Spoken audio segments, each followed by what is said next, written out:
Hello, Doug, and thanks for having me. My name is Wallace Bain. I'm with Lookout Santa Cruz. I'm honored to be with you tonight to talk about a lot of these amazing individuals. We've survived 2020 so far, all of us.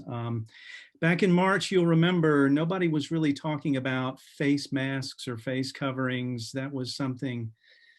Masks were something that we all wore on Halloween, but soon enough, everybody was thinking about masks and face coverings, and a lot of locals across the county began to make masks. And among those were Bryan Largay and Peter Newton. They together 3D printed and manufactured 20,000 face coverings that they distributed first to people across the country in different places, and eventually to healthcare workers around Santa Cruz County, and even some of the workers who were doing some of the COVID testing at UCSC.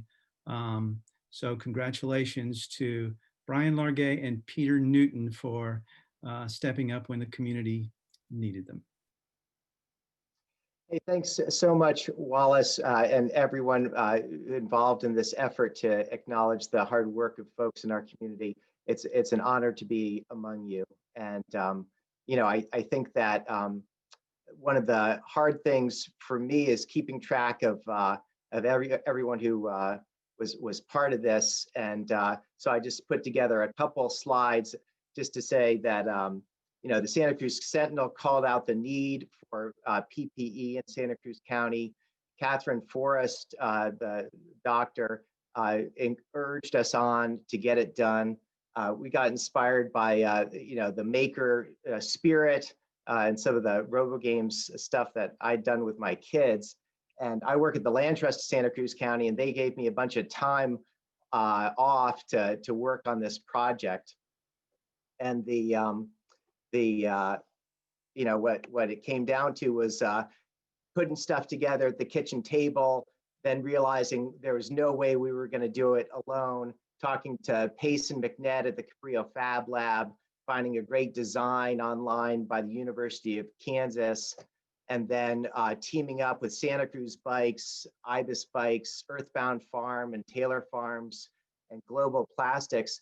The farm operation and Global Plastics donated tons of plastic sheeting, and Santa Cruz Bikes and Ibis Bikes put their machinists to work mass producing PPE, pushing out 14,000 of these face shields in this initial push.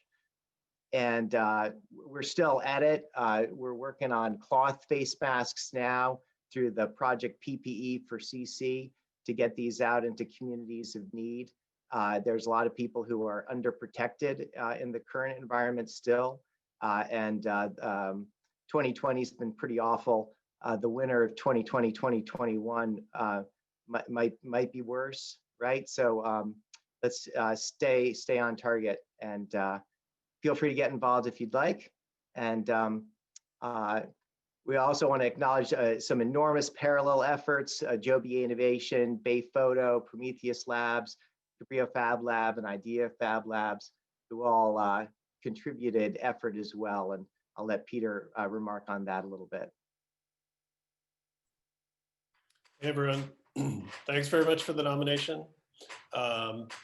I really was involved mostly with the 3D printed face masks, and to be honest, my role was nothing more than driving around, picking them up, and distributing them around. So I wanted to do some shout outs to people who actually printed the masks, the face shields that we worked on. So Eric Foltz at Product Ops, Joshua Resnick at Parallel Flight, Jordan Lehman and many others at Idea Fab Labs did a huge amount of work.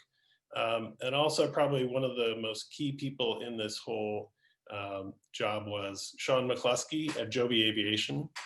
And some of the people I just wanted to say, we made thousands of these 3D masks or 3D face shields, and we were able to give those to a ton of people, including Natividad, UCSC, COVID test research groups, And through Joby Aviation and Sean McCluskey, a huge thousands of these masks went to New York City when they were most needed. So thanks very much. Thank you both so much. I remember early in the pandemic how crazy it was trying to get supplies, and really appreciate to you and the organizations you worked with for stepping up in that way. Thank you so much, and congratulations.